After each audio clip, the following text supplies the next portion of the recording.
Hello my loves, it's Kasha Plannerista 101. Today we are going to be planning in my wellness planner, which is the black and white classic size happy planner.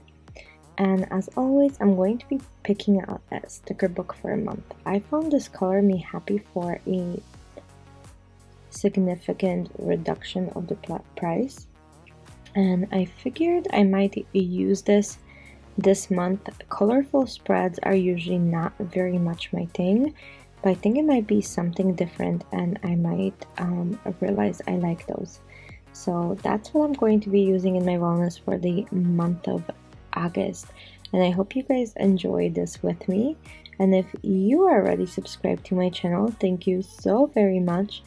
And if you are brand new, welcome. I'm so happy you found me. I hope you really like it here. So here we go.